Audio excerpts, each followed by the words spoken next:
Where's Buffy podcast, where we're built for comfort and not for speed.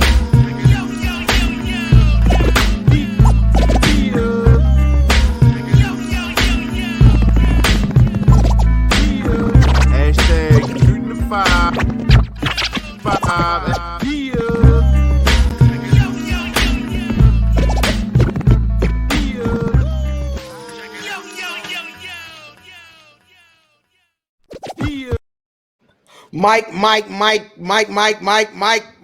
Mic check. Microphone check. 1, 2. What is this? The RIP JPB boys. Bike to business. You've been waiting for that one. You've been waiting for that one. 100%, New cow, man. new cow. Oh no! What did I hop on? Jeez. Oh, what the fuck? Listen, nigga, What the whatever fuck? you, that's your business, nigga. I don't know what you wait. Wait. It's a great pause. Yeah, it's the Where's Buffy podcast. We were built for comfort. And not for speed, you whoa. Y'all not really friends, bitch. Mm-mm. Y'all ain't friends. At all. Mm-mm. I ain't At talking all. about Portia and them neither. Y'all ain't really friends. Mm. All factuals. This is kind of I think this is the first time. This is like the first time you two niggas have potted together. Am I correct? I was trying. I think we did Because one. when you were on the Buffy, but I didn't think you was on that episode when we No, talked. Because one time it was just me and Cav. Mm-hmm.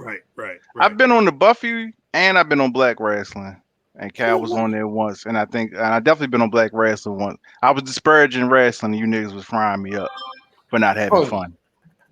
Oh yeah, that makes sense. It's been a minute. It's been a Yeah, minute. it's been a while, man. And we converse on Twitter too. You know, this is all family. Right. You know what I'm saying? Right. So, Absolutely. shout out to my niggas. You know what I'm saying? I kind of feel like this is the Macho Man Ultimate Warrior handshake. Them niggas ain't really want. Them niggas ain't friends. That's a fact. That niggas definitely was not friends. You right about that. Them niggas ain't Yeah. friends, man. Sheesh. So, first of all, welcome back. Thank you. Diz had got the call in the airport, and I told him, I said, don't show up this week. Niggas traded me mid game and shit. Don't shoot up for the second half. What do you mean?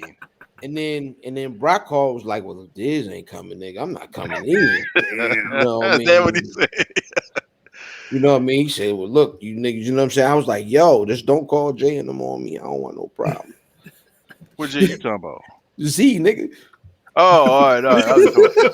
You know, Don't do that. Don't do that at all. That's unnecessary. I make these as jokes, nigga. Oh, all right. Call that nigga who? Oh man, that nigga ain't had no inspiration in weeks, did he? Yo, outstanding. Yo, so we've been potting together almost as long as the Joe Budden podcast has been going on. We started around the same time. I think we started before them. It was before we started after Joe Budden, but right before Drink Champs. Mm-hmm. It's crazy. And so we've seen each iteration of, starting out with, I'll name this podcast later. Mm-hmm. You know what I mean? With Marissa Mendez. And then a couple episodes in, we get Rory. Ball gets rolling. Mm-hmm. JoJo's gets rid of Marissa Mendez. Talks disloyalty. Right. They add Maul. Mm-hmm. Show grows and goes crazy. They change the name to the Joe Budden podcast. And then eventually the Joe Budden podcast with Rory and Maul. What do y'all first remember about that podcast in particular? About the Joe Budden podcast with Rory and Maul? Just in general. What were your first? I remember he was going around with and he talks about it when he was going around with the camcorder. Like that was the first So that was Joe Budden TV. Joe Budden TV. So I mean, it's not it's podcasts have become this visual thing now. So but that was like one of the first visual podcasts that I recall watching on the regular. And so him going around and running up on dudes, and then isn't he the one that interviewed Pat Poose in the chair with the getting the lineup with the hat on, or that wasn't him? I don't remember. I'm not. It might have been. I think Joe Budden. I think that was on Joe Budden TV. I don't know. I could be mistaken, but you know what I'm saying. But like, you know, I mean, that's my first memories of that nigga, man.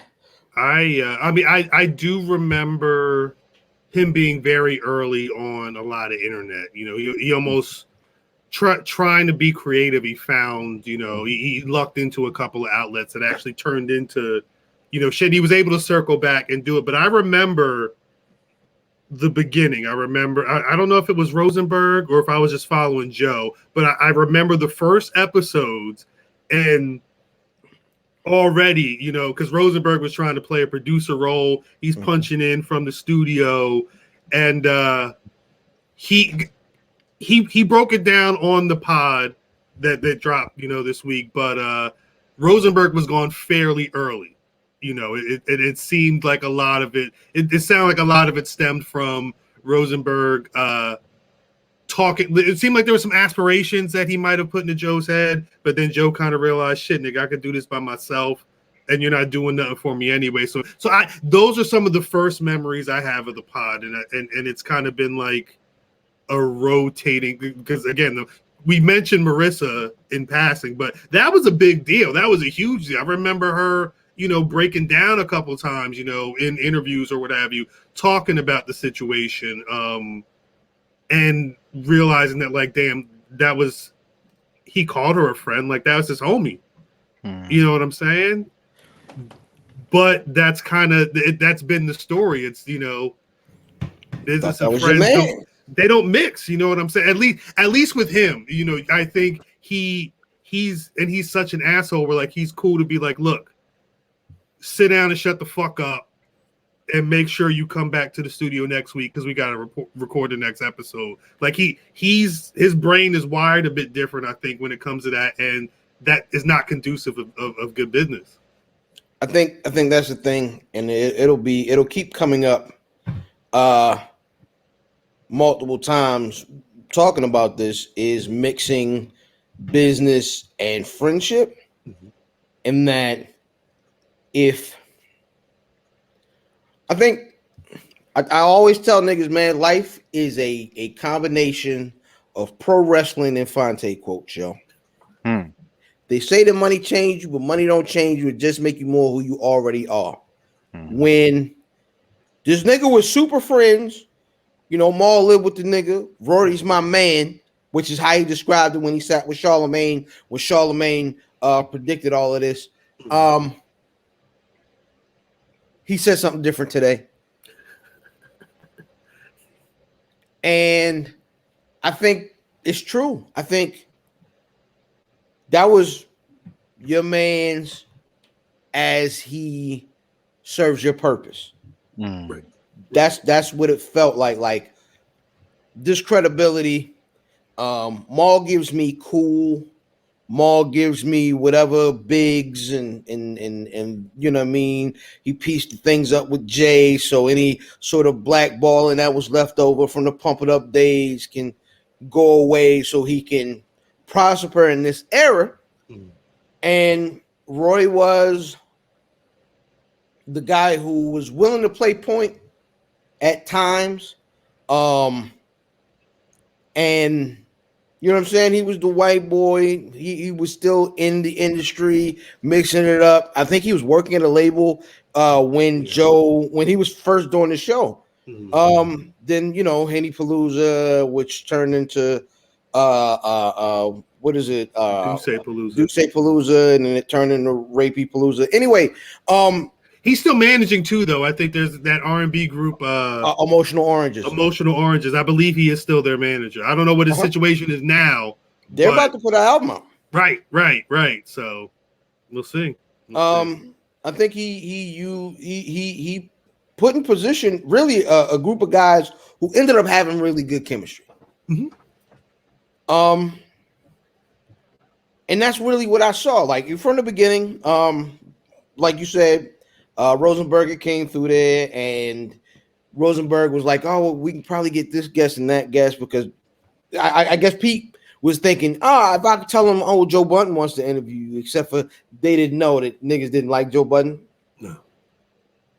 And also, and I will say too, Joe Budden also didn't like interviewing people. I think famously when he was working, two of the big struggles he was having at on Everyday Struggle, which he's talked about, is he was not fond of doing interviews, which when you're trying to get a new show, trying to get it off the ground, especially, with the Empire, they're looking to have those names. They want that name recognition. Say, oh shit, this person's on it adds value, and you'll be able to get some news. He was famously against doing a lot of that. And he was also against doing ad shit, the episodes that were sponsored by certain entities or whatever just wasn't in his bag. So, but again, that was early because that was a lot of the stuff that was going on with Rosenberg was, like you said, it was a lot of that. And it didn't work for him. He wants to be the voice speaking about the culture, and having trying to deal with someone's promo run or skate around their bullshit to get to these hard hip hop questions he's trying to ask. It don't work. It don't work for his environment, which it's been proven in 430 some episodes of this iteration. Like, it's he wasn't wrong. He wasn't wrong, but it's the Joe Budden podcast. Like, I don't know what. So let's get into that. Let's get into that, right? So for the folks that are watching this, right, that don't understand and I something that I really started digging into, it's about money, right? Them guys feel like they should get more, or they didn't get enough on the Spotify deal, and something else. They feel like they shouldn't. They didn't get their just due. Right. And so it was YouTube. Rory was asking about money from the YouTube. Yeah. So right. I think it's sort of about money. Like the money is the end of it, but it was about say. When things got hot and they were like going crazy, and Spotify was like, all right, it's time to break bread. They was like, yo, what's up with the negotiations? And Joe was like, I got it. And I think that's when Rory started feeling like, okay, we came on here and, we agreed to X, Y, and Z. But then I guess they figured that because they got big together, like they was there shooting in the gym. And I think as things grew, I guess them niggas felt like if they're there helping it grow, they should be involved in some of the decisions. Joe's like, no. He has what a right we're to doing here is none of your business. It's his name. I can understand his positioning. I think, and I want Diz to get back to. I don't know if Diz still wanted to get back to his point, but I think these are conversations that you should probably be having before all of this shit. Like if money is really and status in the product is really what you're looking for, before you go to Spotify, I should be like, look, what exactly is this? How are we splitting this? Are we taking a certain amount of, because you can't negotiate with Joe Budden, I don't think, because Joe Budden, he's walking away from Spotify. He's walking away from a lot. If he feels it's bullshit, he's going to tell you no. And then go out and put a successful product out. Sorry. Right. No. You're right. The one thing I thought, because Joe has made a couple of comments, he alluded to the fact that Rory and Amal both had the same lawyer, which he said he thought was interesting. And then I saw a tweet that he said was, he said, I'm not going to pay you to sabotage me or something like that. So I want it sounds like outside of all of this, his thought is probably, look, they're clicking up. They got the same representation. They're hindering what the podcast is while trying to get bread off of it. And I'm in a position to say, here's your walking papers. And he did it. Mm-hmm. And he don't give a fuck. It's Joe Budden. I don't know. They know Joe, but Rory was there when he left Complex. He should have known that you ain't gonna scare Joe. He was there when Marissa got canned. You ain't gonna scare Joe. He voiced his displeasure. He was like, nah, this ain't right. Because I'm gonna tell you, when he said that, you know what he was saying? Oh, you could do this to me too. Hey, nigga, you knew. Rory. Stop. You know what I mean? Rory. Rory. Sorry. So what did y'all get from today? You know what I'm saying? As we record this, there was a podcast that dropped and didn't drop, and then it was behind a paywall, but the streets had it. You know what I'm saying? What do you guys think of what transpired today? Like this, what did you get from Joe's show? First of all, what I got from it is Joe's a really good talker. I ain't gonna lie to you. Oh, yeah. I was there for the entire thing. As much as I disagree with some of the stuff he was saying, it was all entertaining. Oh yeah, Joe got to be a good talker. He gets some of the baddest bitches in the land. I'm sorry. Forgive me. you got. You know what I mean? That's what he can do. So I only listened to about half. Got about to an hour 20, and I was like, okay, I'm kind of torn because I feel how Brother Cal feel. It's Joe Budden's the name, right? Mhm. He is the bread and butter. But we also saw, and that's to Ilfan's point, that when they finally got that cast of characters, that shit skyrocketed. You know what I'm saying? And so I don't know the details of their paperwork, but I would want them to see them get their due. So listening to it, man, he explained, like, he's compartmentalizing friendship and business. Did he have his lawyer on that motherfucker? Who was that guy? I think that was Ian. I believe Ian. He works out his legal shit. Partner, all that. Yeah.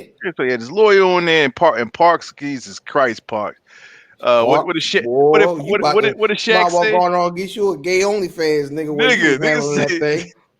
No homo, nigga say. And I like Parks. His tongue is all up in that man's ass. God damn. But I respect what Joe was saying. I do want to hear their side though, like their full side, that unadulterated, no cut cards, unfiltered. What they had to say, both of them. You know what I'm saying? So did either one of you get a chance to listen to or watch their return show when they came back from their little beef? Well, I ain't even gonna call it a little beef. When Joe told that nigga, "Hey, look, you take some time off. Go ahead and go on about your business." Right. And then Maul was like, "Well, if he ain't coming, nigga, I'm not coming either." Mm-hmm. And that's that show was interesting, and you could start to read between the lines. Apparently, Maul asked Joe something about the money of the show, and the nigga told Maul, "This podcast is none of your business." Yes. Which is crazy. I don't care if it's the Joe Budden podcast or not. Y'all did X amount of episodes, and this man was literally in the chair all those episodes, all those weeks, all the live shows and all that. It's tough to hear. I would feel some type of way if I put that work in. Nigga was like, "It's none of your business." I get it. It's the Joe Budden podcast, but if because I've seen a lot of theorizing from hip hop writers, from fans of the pod, people following or whatever, and the thought is that even though the Spotify deal was dead, at some point people feel that Joe was going to make it right for them, for the work, you know, once they got to whatever the situation is going to be, we could then start talking about, all right, here's the pool of money. Here's what we're working with. Let's, you know, I'm assuming that was going to happen, but if you, how much money can you get from $0? Like, you can't split that up, you know? So if that deal isn't there, I could see Joe being like, what money are you talking about, nigga? Like, you know, we, aside from Patreon, and there's no bucket, you know, you're here doing your work. And because that's kind of what Parks was saying. Parks seems like the cat is going to like, look, I'm riding with you. We're going to put this work in, because I know at some point, if this takes off, we have an understanding. At least I think that's the thought. Who knows if it's actually going to happen? Yeah, the one thing that struck me, and I don't know if well, two things. He said that they were being paid because they're paid a salary for the show. They were being paid in the top 5 of one mics on podcasts in the top 5%, which is interesting because I know they're not making Nori money. I know they're not making what's buddy at Spotify that sometimes like black people and sometimes he don't. The UFC nigga. Joe Rogan? Yeah, Rogan. Yeah, Rogan's making stupid money. Yeah, Rogan has got to be top dog. Right. No, Rogan is clearly the top dog. Oh yeah. You know, some of the niggas at Barstool. Were Rory and Maul getting Gilly and Wallow money? Probably not. Yeah, I'm honestly not sure what Gilly and them are making per pod or what their fam. I would assume Joe would be making more than Gilly, but Rory and Maul probably are making less. That's the feeling. That's the feeling, unfortunately. But still, I mean, again, as cats who've been podcasting for a minute, I would gladly get paid whatever Maul was getting paid to do what's going on right now, you know. And I think they were rich from 2 days of work a week. The flip side is I'll keep going back to it because it's literally called the Joe Budden Podcast. When you hear Joe talk, Joe says, because matter of fact, he had just done I don't watch No Jumper, but I watched part of his interview with No Jumper. At least I think I watched about half of it. It was good. I watched it to the point where it seemed like Adam realized he couldn't get any more answers out of Joe, so he was just throwing dumb shit at him to fill up the time. But Joe talked about, you know, studying the game tape, you know, like, you know, making sure, literally sitting there like, damn, I hope I asked this question. And then he asked the question. Like, he's talked about the process and the amount of time he's put into it. I don't know if Rory and Maul are doing that much pre and post production. So you kind of get what you're putting into it. If you just show up and you're the other mics on the pod, and you're rich off of that work that you're doing, there's too many podcasts out there to be like, shit, I need more money, when we could probably email 50 niggas right now and they'll be like, what you getting? $20. I might, whatever's in the Patreon. Like, and that's assuming you have a Patreon. Shouts out Black and Out Say with people that have people actively subscribing. You could look at Andrew Schultz. Academic showed Andrew Schultz. He was pulling almost like 6 figures a month off of Patreon. Like, but that's rare. That's not the norm, especially in a saturated market like the hip hop podcast genre. There's no way. They're probably even if they're not making Gilly money, they're up there in the upper echelon of people who are getting chicken off of potting. Yeah, I think. For me, it's like you see it, right? Is at the end of the day, the brass tacks are the brass tacks. You niggas signed up for a job, signed a contract. What you get is what you took. But it's kind of like we're in this stage, and Joe, praised the nigga when Dave Chappelle just had a situation where he was able to, he signed what he signed back in the day and left the show, breached his contract, really. Right.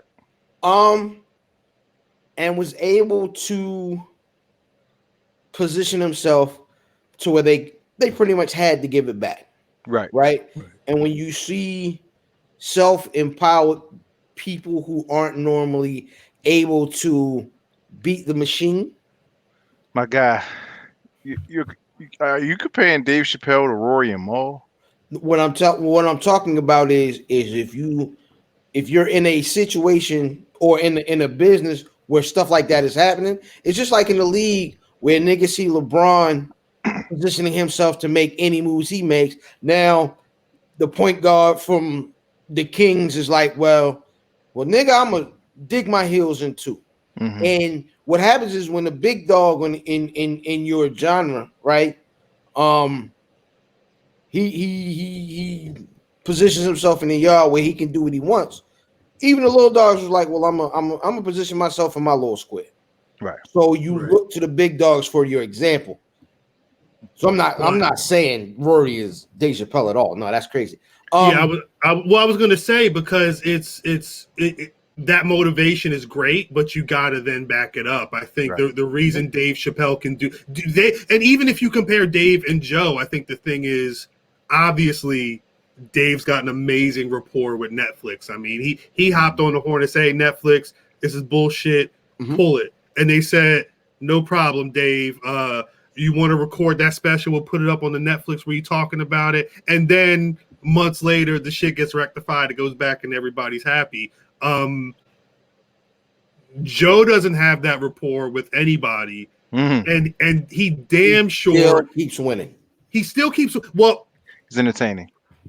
But I think the flip side is Joe has spent this time since I'll name this podcast, like since Joe Budden TV, the mood music. Anybody who is a fan of mood music is automatically following Joe into the fire. He's got that fan base that is going to keep them moving, even if he sounds crazy, even if you don't really agree. Again, he's entertaining. He knows how to talk, but he also knows how to working at the Empire when he left, it was documented. The comments was in shambles. No Joe, no show. I ain't watching. I'm unsubscribed. Like he really he can move the needle. He can get people to go with him, which is that's why he was valuable to Spotify. What happens when he's able to actually show them what they think he's worth is a different situation. But as long as he's got the people, he'll be able to move at least to a new venture, a new iteration, or whatever he's going to be doing. Yo, I think a better comparison to Rory and Mal, if we want to use like a comparison, I would say that they are, I don't want to say Dame Dash, but maybe Beans, when Beans was like, yo, you owe me some more, I should make more money. I think nigga, we put opportunity, you had opportunities. Like I gave you all the opportunities to make the money. Right, like them niggas, he said that I don't know how true this is, but he said y'all could take the footage and put it on your YouTube. That's fucking advertising money, right? You can, you know what I'm saying? Like I'm Rory of the Joe Budden podcast. Now I'm gonna go do this. So opportunity is worth a lot too, man. They could have made more money based on that face value. Roy made millions. Mal made millions. Beans to tell you if he wasn't in his feelings. You man. Stupid. Because that's the one thing I'm thinking. It's like, all right, so you get into this situation where you're making a lot of money. You're not the A person on the pod, but you're there as long as you want to be there and show up for work.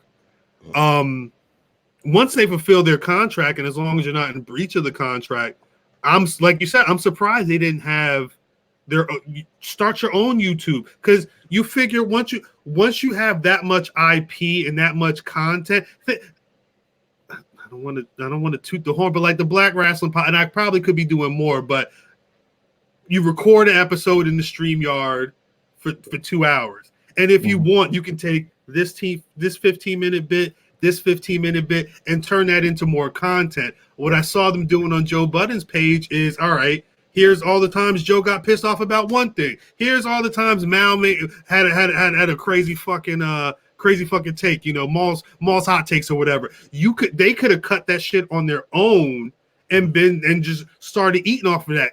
Take some of the fans from the Joe Budden podcast, grow your shit up, and they could have had a spot where, all right, Rory, Maul, Scotty Beam, whoever wants to moderate the conversation and have the surviving Joe Budden or the post Joe Budden podcast, because the X's get Marty with him, Marty the Body, Rory. You can throw members of Slaughterhouse on that jump. Roy and Velez. Anybody who's been wronged by Joe Budden. Shout out Esther Baxter. Facts. Jesus Christ. Facts. Well, there was one tweet, and then he walked it back. I'm glad he walked it back. But the nigga was like, "Yo, Joe, I've been with you through domestic abuse. I've been through with you all this shit, and what you've done on the pod was unforgivable." And niggas was like, "Are you fucking serious?" They was cooking him on Twitter. He was like, "Who was that, Roy?" Some random nigga. But somebody sent me the tweet, and the nigga was like, "Yeah, I was wild for that tweet. No, I was crazy." I'm sorry. But it's, again, fan base. I don't know if he was trolling, but fan bases be crazy. Fan bases be super crazy when it comes to Joe and protecting him. So. Yeah, I mean, watching it all, like watching the return show, you could tell. It was off. The energy was off. Yeah, when you see Maul tweeting, what did he say? Respect is a baseline. Like that's the requirement. Like that's where we starting. You know what I'm saying? And it was obvious he felt that's what he was saying is Joe disrespected him. And then they get on the show and Joe says something to the equivalent of, just because you're my friend doesn't mean I owe you respect. Nigga, what? That's crazy. So I'm gonna say this and kind of not necessarily put a bow on it, but we can all agree. You really can't shoot any holes in the actual like binding paperwork of all of this, right? The business part of this is tight. You know what I'm saying? It's where it's supposed to be for Joe. You know what I'm saying? Joe is Joe, but Joe told them niggas, this is how I move. Roy said, can I have some ownership? Joe said no. Keep taking this money. First, Roy said, okay. Then they got bigger and paused. And then Roy was like, ownership? And Joe was like, didn't I tell you no? He was like, well, let me see the books, nigga. Why don't you take a couple weeks off of this show? Because, I mean, Roy did invite the nigga to fight. Invited him to his hands, he kept saying. Yeah. Rory could fight? I know he was a track star or something like that, but he could fight? He could fight Joe Budden. I don't know. Do we know that Joe could fight? Joe Budden, but I don't know if Joe Budden can fight, but I imagine Joe. I mean, he can take a punch. Shout out Raekwon, man. I imagine Joe is very scrappy. Like if it was you and Joe's biting you. He's all the dirtiest trick, but he's going to make sure he gets out of there with rocks. Facts. Oh, knock on your window with the brick. Don't come by my house. Don't you know I'll kill you, you little niggas. They shouldn't have been. But I don't know if I would have been too different if that shit was happening. Weren't they following his car or some shit like that? And when they pulled over, or when he pulled over, he ran up on him or whatever. Yeah, he ran up on that nigga because they was friends of your man's Aubrey. Yeah, Drake. Yo, let me ask y'all this, show. Do you think that these niggas have any chance? And I ain't talking about friendship. I'm talking about reconciliation enough to come back and be and do this part. Because Ice and them is cool, but it ain't Rory and Maul. Right, right. No, I doubt 100% it. no. No, because them niggas feel disrespected. Mm-hmm. Joe pulled, and we'll talk about this nigga in a second, but he pulled your man's closer to him, academics, said he's definitely going to work for him. He spilled some of the behind the scenes footage or info on Rory going to the house and dropping a little birthday, Father's Day something card off. Got the Hallmark card. Yeah. At this point, he stood beside too many niggas that Mal and Rory, like, absolutely, he stood next to these niggas, and even after they after Academics has said what he said about these niggas, Joe's were like, well, that's my man too, so I'm gonna keep rocking with him because I can get some money with him. Can we talk about that though? Because I remember sitting outside. It was this quarantine has been stages. It feels like it's been 14 years in 2020, and it was the summertime, and it was when the conversation about Joe Budden podcast possibly leaving Spotify because of the lack of the adequate deal or whatever Budden was whatever the initial situation was, and not just were on their network celebrating the countdown of when they were leaving their network. Yeah, we've got imagine 5 episodes left. I was not watching the pod regularly, but I remember there being a conversation and me, Fam, and Math, Piece of Math, we were talking about are we sure like this doesn't feel like it's going to end the way people think it's going to end, in terms of I don't think you're going to bully. I don't want to say bully. I don't think you're going to make Spotify pay out any more than they are willing to pay based off whatever stats and charts or whatever they have. But people were very adamant of Joe drives this much traffic to Spotify. Things have increased this much since. There's no way it's going to happen. And I think that gassed Rory and Mal because they were talking king shit. They were talking boss shit. And I think at the time there were comments and darts thrown Academics' way. And I'm not prefaces. I don't know Academics. I'm not sticking up for Academics, but I have to follow everything. I have to understand what's going on. And Rory and Mal is here in terms of ownership and making chicken off. Ack is here. Say what you want about Ack. He owns He's corny. Ack. I'm sorry, you said say what I want. Go ahead. He owns the YouTube. His IG is always pushing some type Twitch. He's making good money doing what he does. And I'm not surprised that he took offense, because that's one of them niggas that's waiting for some like say something. Say my name 2 times. I'm gonna rant for an hour. Fam mentioned the Hallmark card that got dropped off, because that spiraled out of all of this. There was a point where I guess, from what I understand, Rory proposed to his girl at the Rock Nation brunch. At some point, allegedly, Rory's side happened to be at a function at wherever Academics was chilling, and unknowingly spilled some information to Ack about, oh, this is my man. And that nigga, his ears perked up. He started going off. He said, oh, you want to talk shit about me not being a boss? You a fucking worker, and don't make me leak this info about you and your side. That's when Rory pulled up in the whip, or whoever pulled up in the whip, and dropped off the Hallmark card to Livingston. And it's Livingston. He didn't talk a lot about it because I don't know how deep the situation goes, but I feel like, because Ack and Joe Budden, they did an Instagram live and they talked about certain things around that time, and I think Rory probably felt the way.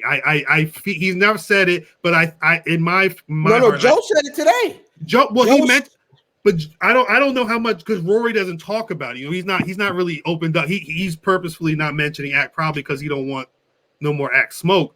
But I think, but even behind the scenes, Rory was probably like, nigga, that's the op. Why the fuck is you talking to him? Not realizing that Joe don't give a fuck. Mm-hmm. Joe's not your man's. He's operating in different. He's just doing different shit. And if you're upset, either there's a door, or there's my ass to kiss. Like it's one of the two, and it's. Well, I was wondering if this day was going to happen, and there's times very embarrassing, but it's also very entertaining. The wildest shit is the fact that all of this happened, and Academics is the victor. He's the victor. That nigga. Did y'all saw the stream? Did you see the beginning of the stream? I did not. I did. This nigga, I turned it on because he's usually on late. He got on mad early, and I'm sorry for going in, but I just been trying to take all this information in. He had the glasses on. When I turned on, he was playing Boyz II Men, End of the Road. Then immediately fired up Puff Daddy, I'll Be Missing You. He played Aaliyah, I Miss You. Like he was, was it Flavio, whatever the nigga that's got the one song? He ran the one fucking song back when they talking about killing niggas, and he was like, he said, what the fuck you say? We spin the block, we open in the casket again. We gonna go spit on his grave or some shit like that. Like he's been so hype about this beef though. He's been waiting for this moment, and they just said, here, take that shit. This is yours. Enjoy one of the biggest days on your Twitch act. That's what they said. It's sad. It's really sad. So, what y'all think is next for JBP? I'll name this podcast later. Moniker has been given to the Ish and Ice and Joe and Park situation. Okay, that's the official name of it. Yep. Wow. Okay. So, I mean, they own the IP, right? They don't have to come up with new stuff. You know what I'm saying? Mm. That is the direction. Now, I'll tell you, and Joe talked about this. He said chemistry is what they were selling. Mm-hmm. And Ice and Ish reach older gentlemen better than Rory and Mal, right? Because they're older niggas. Mm-hmm. So they're going to fall more in line.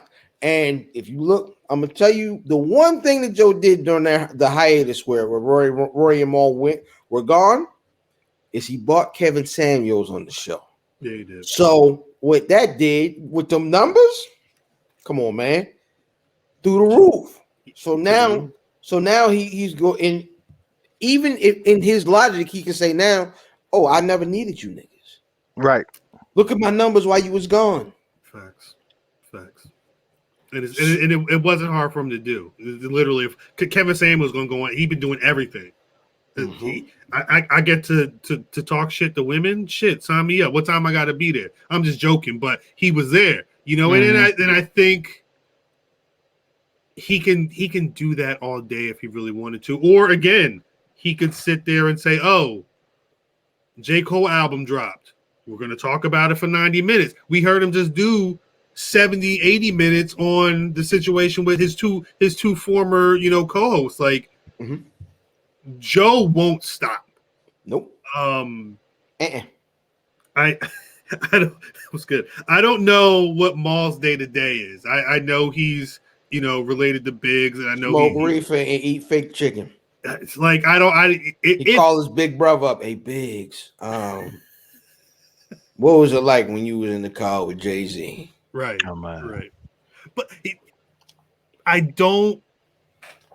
This is almost like the worst resume to have on you. Like when you were younger and you had to like figure out how to not put like, oh shit, I don't want to mention that I got fired for stealing boxes at this job. Let me finesse this on the resume real quick. Like everybody who would know them in a future podcast situation, watch this shit. So it's either they're probably, if they're planning on continuing on, which Rory probably doesn't need to do. I wonder if he would have been podcasting if he wasn't rocking with Joe. But like we mentioned earlier, they would have to have some type of here's our side of the story. You haven't heard everything. Or someone's gonna get that pod. Who now, does Nori get that pod? Nori, how cool is Nori with Joe? Somewhat, very shakily. I'm gonna tell you, as a matter of fact, and this is one of the things where I would be pretty tight with Joe if I was Rory. They had Rory go on the show on Drink Champs. He happened to be in the area, somebody else's show. Right. He pops up, pulls up, and he had just had a situation with. Was that when he had the situation with what's the nigga from what's the podcast nigga under Combat? The nigga that's in jail. Oh, shit, what is my man's name? Taxstone. Yeah, I don't know if it was tax or it was some situation where they wanted to ask Rory's opinion on what Joe did and was he out of line. And Rory could have been like, hey, look, you know what I'm saying? Like, my man's was wilding because whatever it was, Joe was definitely wild. Right. It might have been the Slaughterhouse thing when him and Crooked was going at it. No, it was because Crooked was there. It was Crooked Eye's episode. Okay. And they had Rory come in, and Crooked Eye was sitting there, and Joe and Rory had a thing going on. Right. So what y'all think of the situation with Slaughterhouse and Crooked on here like, yeah, white boy say something crazy. What you got to say, nigga? And Rory stood tall, spoke, and he was like, but at the end of the day, that's one of my best friends in the world, and I would never say nothing bad about him. Right. And doing that on Nori's show, because Nori was trying to get the, you know what I mean? He was trying to get the Sally Jesse Raphael, Judy Jones or Jenny Jones, Jerry Springer show. He was trying to get it popping, and Roy wouldn't bite. You know, he was a stand-up dude there. And I think it boils down to how people look at things, right? I think it's two different situations. Roy's a white dude. At the end of the day, them niggas look at, for the most part, them niggas look at business like business. And and if he wasn't thinking ownership at the beginning, eventually he got there. He was like, well, you know what? Let's talk about this. And Joe was like, no, nigga. This mine's. Yeah, but it's called the Joe Podcast with Rory and Mal now, right? He said, no, nigga. It's my show. He said, I want to see the books. He said, no, nigga. See the book. What is that? What does that insinuate when you say I want to see the books or I want to audit? That means that you think the money is being hidden, or like, no, you know, I don't think so. I think at the end of the day, he was trying to figure out what the fair rate was. Now he knew he was getting a lot of money, but he wanted to know because of how adamant his friend was about him never ever seeing the books. That is he getting a fair wage, a fair percentage of the profits, right? And so I don't think he was saying that. I don't think he was saying that Joe was tucking bread, but I think he was like. So shout out! I was on the phone for a while with Jay Soul today, talking about this very thing. He was talking about how he was on a label, and because of some deal and some business he was having to do, he had to go see the books in the situation. And when he found out how much bread them people was making off of him, he said, oh, nah, I gotta go. You know what I'm saying? And I don't think they were trying to accuse Joe of cooking any books or hiding any bread. They were getting paid a salary. So, You know what I mean? As long as, at the end of the day, as long as you're getting your salary, niggas shut up, right? Right. But the point I believe is they were trying to figure out if they were pulling a fair wage. And Joe's point of view was you are getting paid in the 5%, possibly the upper 1% of podcasters. Shut up. Hmm. I wonder. He did mention that Rory talked or he asked about the YouTube money, and I wonder what they were making. Because if they're getting, I shouts out to AdBlock. I don't get ads on YouTube like that, but I can only imagine if they're doing 2-hour episodes and able to put X amount of ads in there, they're probably doing fairly well. Mm-hmm. I need to see what his number or what his subscribers are like because they're probably doing stupid. Joe Budden TV, 928K subscribers. Let's find an episode of theirs. They're doing almost like the last episode, the Floor Is Yours episode, 2 hours and 7 minutes, 589,000 views. Like that's not bad. That's crazy. The clearing the air again, the hour and 37 minutes of them just talking itself did 204K views. Like anything that's not Joe Budden is barely cracking 10K, but some hit 42, and I think the idea is you can you supplement. You see the number on the Kevin Samuels episode? Was it something in the millions? It was 2.4. Yeah, that makes sense. They got him at the perfect time in terms of his virality. You know, I mean, Kevin Samuels only did 1.6 on No Jumper. It's No Jumper though. I think it was probably better suited for Joe Budden podcast. You feel me? People look at Joe as like the ultimate misogynist, and now Kevin Samuel is the ultimate misogynist. I mean, it's like those two are like it's like misogyny heaven and shit. So yeah, I can see that they're doing big numbers and shit. Yeah, they took that little weird picture with the weird outfits they had on. God bless their hearts, and they killed the internet. Jesus. They killed the internet. So it's gonna be.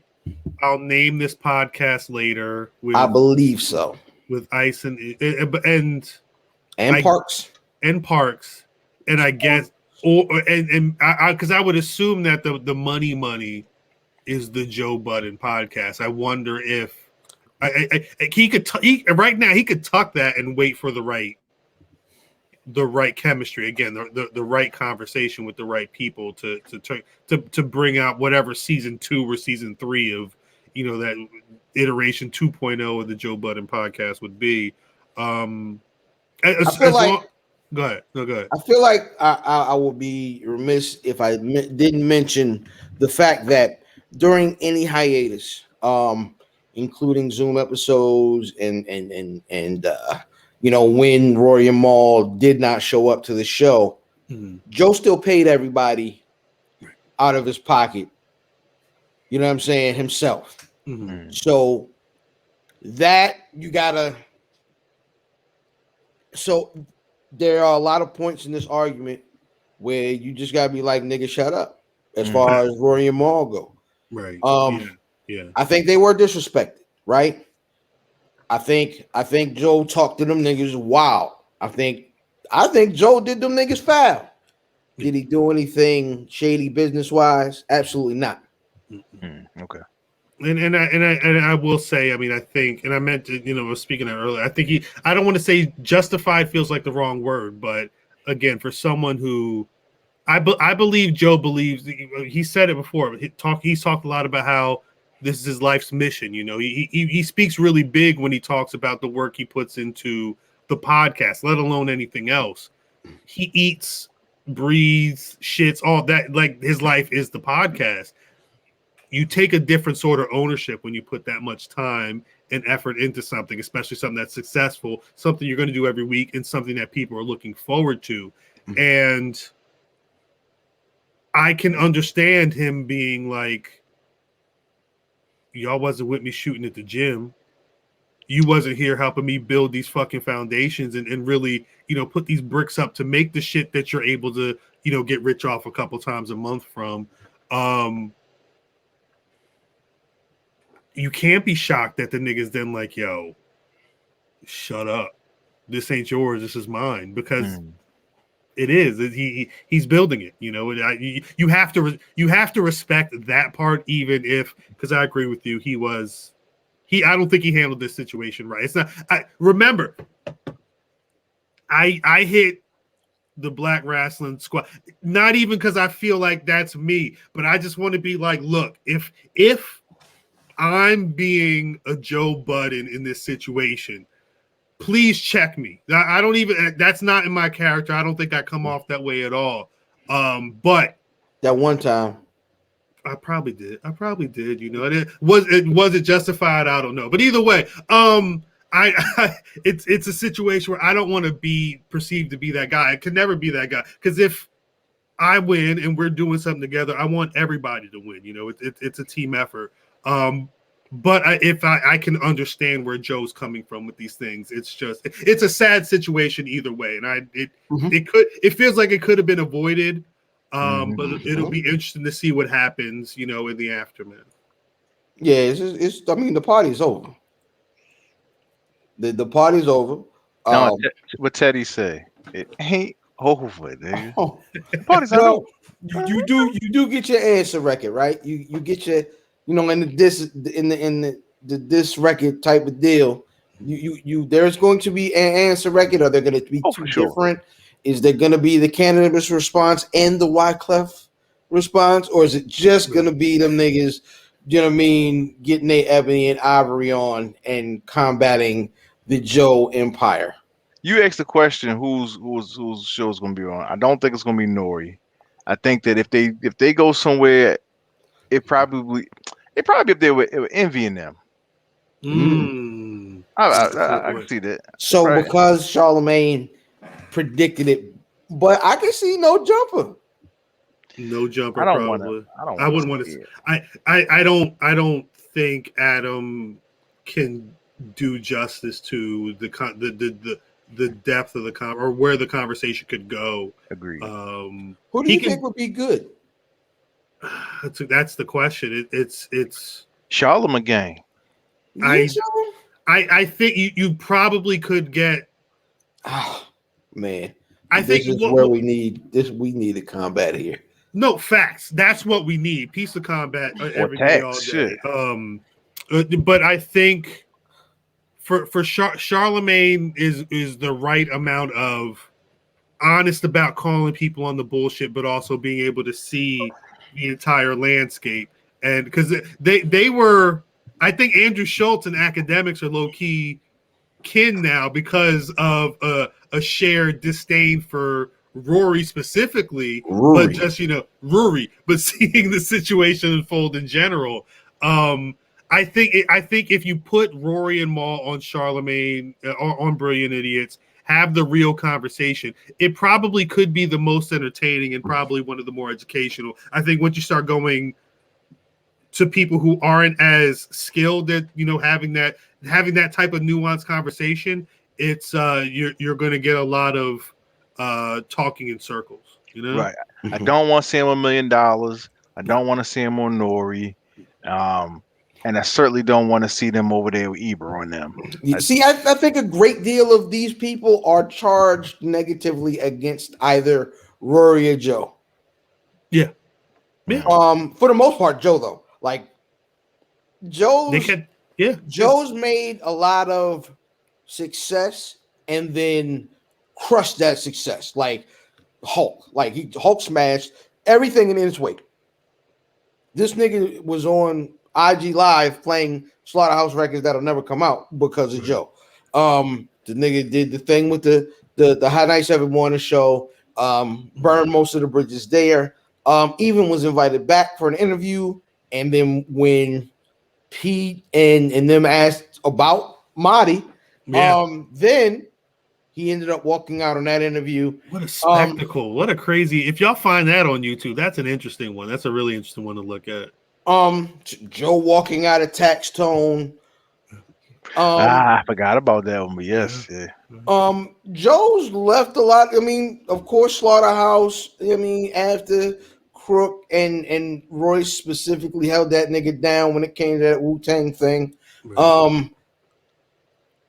He's left a lot of bodies in his wake, and he's still maintain success. So the one thing you say about Joe, you can say a lot of stuff about Joe. Joe's got it, right?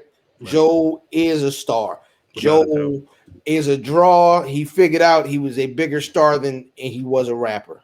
And I think that is why we are at the point that we are. We're here because he knows he can duplicate success because star is God-given. Right. And so you don't have. I've died before, nigga. You can't do nothing to me. I've given up a successful situation, and I made it back. And that's the worst thing you can do. That is the worst thing you can do is let a nigga know that the thing that he holds most dearly, if he can make it back from that, then he doesn't fear anything. That's why we got 50 Cent. You're right. You 100% right about that. That's why we got Jay-Z. He lost 99 bricks. And he lost to Nas. This nigga funny. This nigga funny, boy. I wasn't prepared. I wasn't prepared for that conversation for this discussion. No. Oh no, we didn't. Okay, we'll get there. Yeah, that'll be another hour, man. Right. I always get my jabs in. Crazy. I think that's what we got. Is there anything more that y'all niggas want to or have to say about the situation where you want it to go, where you think it's going? What did we miss anything? Did we miss anything? We talked to Ak. I hate that he got the win, man. I don't like academics at all. I mean, I don't dislike him. I just think he's corny. I will say again, I've tuned into a lot more of Ak during quarantine, specifically because of these situations, and how, I mean, to be frank, how, you know, former places that they've worked factor into, like I have to understand where they're coming from, and they reveal a lot, even if they're not saying a lot. But Ak has always been Ak. He's never fronted about being something that he's not. He knows. I think he understands how he comes off, and I think if you don't understand what he's capable of, you can end up in a Rory situation. Because I wonder how different this whole situation would have been if Ak's name or Ak's, you know, if he wasn't involved at all. You know, because there's a lot of talk and a lot. I think that live, somebody get your ass kicked is what it is. And that live had Rory deep in his feelings. Super. Oh, listen, the one time I don't like academics, the one time I felt bad for academics and I thought he was in a bad position was when what's the little weird nigga from Chicago? Vic Mensa. Vic Mensa was on there talking crazy to him. And Joe stood there and was dang near like, well, yeah, Ak, what about when you said that? Instead of being like, whoa, you're not going to talk to my mans like that when we're here together. Facts. Because even though Ak ain't really about that, when the Migos thing popped off, he didn't run away. He didn't run. And he inherited that conversation, because if you go back and listen to Joe talk about that was Joe's beef. Correct. That was Joe. Correct. He was supposed to square that up, and he's the one that threw the mic because he didn't feel and he didn't want to talk to them niggas no way. Well, it's not a good, like, it wasn't. I can't imagine he was going to get a crazy conversation at the Migos to begin with. They're not the interviewee for that situation. But the one thing that I did remember, I guess before we wrap this up, the conversations have been really interesting around this whole idea, because famously on Everyday Struggle, Lil Yachty, who might have been the first guest, Joe was adamant about him knowing his contract and what he was and was not making and why. And people have made that parallel to now the people under him, pause, were asking about the chicken, and he was like, no. So it's interesting how these things and conversations work when you are the one who is writing the checks and holding the purse. I just want to let and also not only you know what I'm saying, but like that like this nigga's an ego fucking maniac, dog. I don't know if I've ever seen. I mean, I've seen some egos, nigga, but this nigga is an ego maniac, yo. And I can't wait till he go. The State of the Culture, or is that still coming on? I'm not sure. Scotty Beam had if you go to Scotty Beam's Twitter, she's got some really interesting tweets, and there's a couple of insinuations of like this is why the show. I don't think it's been on, but this. Well, this is why. Remember she left, and they replaced her with the chick from Black People News or whatever it is. Something like that, yeah. The lawyer chick. So Scotty's no dummy, and I'm assuming she read the tea leaves early on that situation. I would have liked to see him go on there after this shit and see Remy fire his ass up. What's the Joe? You know who could probably? What's the real big the media chick? The one that was down there smoking the cigars. Karen Civil might. Karen Civil. Karen Civil might get a good interview from Rory Mal. She's close with Joe, I think, no? He shouted her out on the show just now. Mm-hmm. I guess it would just I would assume he would probably appreciate her squaring that away with him, or at the very least being like, yo, don't have me out there looking crazy or saying some wild shit about me while they're getting their shit off. But that could be interesting. That could be an interesting one. Yep. Not wrong there. All right, man. That being said, man, I am IlFam79, your social media choice, aka Don Anderson, the podcast, the Captain Broadbano, Brew Diamond Phillips, Sticky the Dragon, Steamboat, Pod Jam Pod, God's favorite podcast, the Potty Piper. I'm here to podcast, Chew Bubblegum, and I'm all out of Dentine Nice, and my tag team partner. Before I get into myself and love getting into myself, where's Buffy.com? Where's Buffy.com? Where's Buffy.com? At Where's Buffy on Instagram. At Where's Buffy on Twitter, Where's Buffy on Facebook, Where's Buffy on Mihente, MySpace, AOL chat rooms. Search Where's Buffy, man. We out here. Where's Buffy? All and your mama good wig that she wore down to Tulum, and she couldn't come back for 14 days because she caught the Rona. I'm smoking and drinking. Yeah, already got it. Already got it. I'm double backed up out here on a Wednesday. Listen, I am smoking and drinking on Instagram. I am fatboy_Diz on Twitter. Dizzy from Be More. Diz DeJournal, the most finger waviest. It's not the journal, it's the penis. Johnny Cochran. If the glove don't fit, I will not hit. I'm not a normal nigga. I smoke cigars. I use rubbers, and sometimes I lose weight when I work out. And to my, I don't know what you call it. Up underneath for you. I don't want to say that. No, yeah. I'm not on the bottom. I'm not underneath nothing. I'm over there. I'm in Jersey. To my stage left. I still need to work on my AKAs, although I am Cal, the Vince Blackman of the Black Wrestling Podcast. You can find the Black Wrestling Podcast on blackwrestling.com, Black Wrestling, Twitter, Instagram, Facebook, youtube.com/c/Black Wrestling. We drop Fridays, Saturdays, whenever the fuck the podcast come out. A lot of fun over there. At Cal on Twitter, at CalDub on Instagram. Rockthedub.com. But if you fuck with me, you should already know that. Thank y'all for having me. This was fun. Glad we got to shoot the shit about 100%, man. Before we go, breaking news. We have word from Rory and Mal's representative. Their question for Joe is: what the what? What a money reside? What a money reside? What a money reside? What a money reside? Slinky back nigga is back. That nigga back slinky. Dang it. AB, take us out. It's gang. If I don't fuck with you, they don't fuck with you. Well, I think it's their choice, isn't it? Man, gang. You know what that means? Gang. Take the L out of lover. It's over, brother.